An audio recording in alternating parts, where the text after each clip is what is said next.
Hi guys, welcome back to my channel. Thank you all for stopping by. Let me show you how I make this amazing dinner recipe.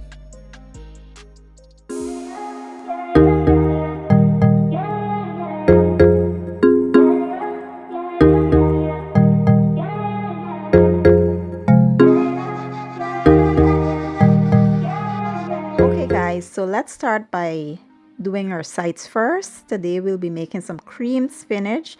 So we will wilt the spinach first before we actually get started, because as you know, spinach is a watery vegetable and I like to get rid of the water that's inside it first before I proceed with this particular recipe, because you don't want the wateriness from the spinach to change the texture of your cream sauce that you're making.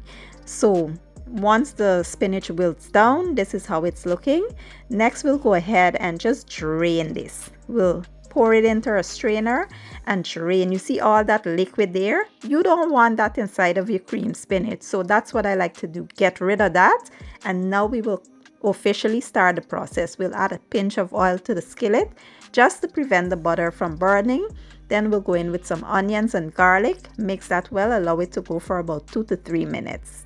And if you would like to use frozen spinach, you can do that as well. Next, we will add some flour, give that a good mix, allow it to go for about a minute or two just to cook away that raw taste. Then we'll go in with some half and half milk and cream.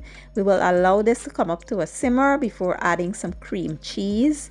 You want to allow the cream cheese. I didn't allow mine to soften. It came right out of the fridge, so now I'm fighting with it. I will allow this to soften up and thicken. Once it thickens, you want to go in with your seasoning. Add seasoning to suit your own preference, and then we'll add some Parmesan cheese. Mix that in real well. Make sure everything is melted and combined. And the last thing we will add is our spinach. You want to add the spinach in, give it a good mix. Allow it to go for about a minute or so just to let everything marry and come together perfectly. Then we will turn the heat off and set aside.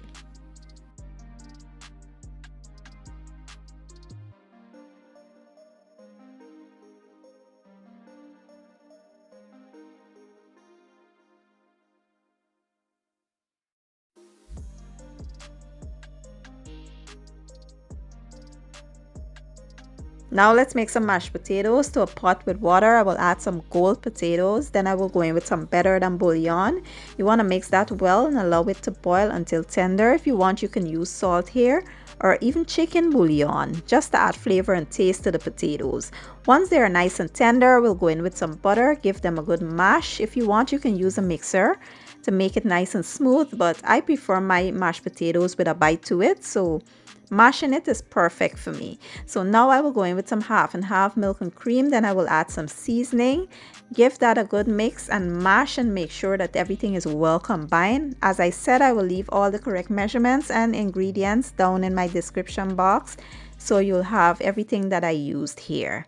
And once this is nicely combined, we will add some sour cream and we will sprinkle some fresh parsley. And that's it, guys. Super simple and easy mashed potatoes, and it's absolutely delicious. These were the star of the show, literally.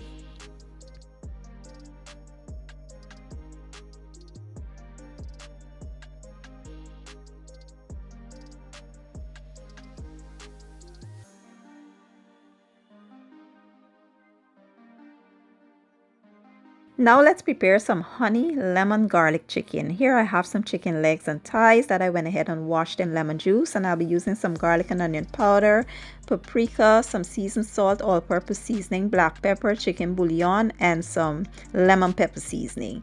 First, you want to add some oil to that, mix it real well, and we'll use this as the marinade for the chicken.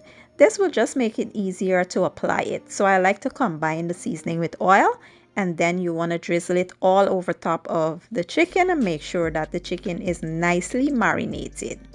And once it is marinated, you want to allow it to sit for about 2 to 4 hours. I did this in the morning actually, and then I cook it in the afternoon.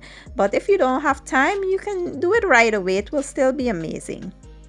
And I was just talking ahead of the video, but I was showing you that I butterflied my chicken legs so that the seasoning can get all up into the bone. So I just cut you know, straight up the bone and then slit the two ends and spread it apart. So I got it into a butterfly. Now let's make the glaze for the chicken. We will add some butter to a saucepan. Then we'll go in with some garlic. Allow the garlic to go for about a minute or two. Then we will add some lemon juice. We'll also add some chicken broth. I made the chicken broth myself with water and better than bouillon. Then we'll go in with some honey. And so because I use better than bouillon, I didn't have to add any salt or anything to this. Because better than bouillon, as you know, it's very high in sodium. So I didn't need any salt.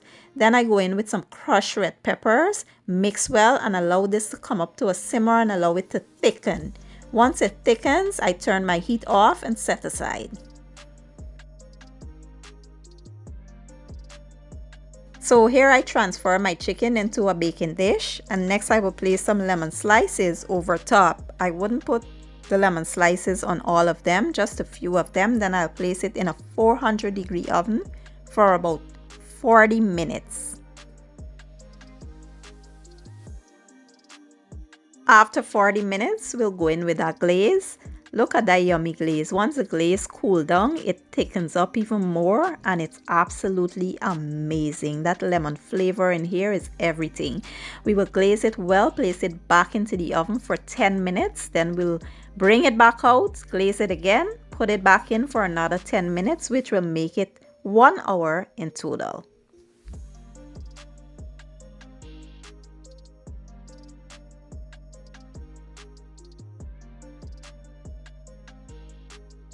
And here you have it, delicious honey lemon garlic chicken. Now let me plate everything up and show you all the finished product. And this is my idea of the perfect dinner, literally. If you're not a seafood fan or you're not a beef red meat fan, this is perfect. Delicious chicken with mashed potatoes and creamed spinach. Let me tell you, the chicken was literally falling off the bone. It was so juicy and tender and absolutely flavorful.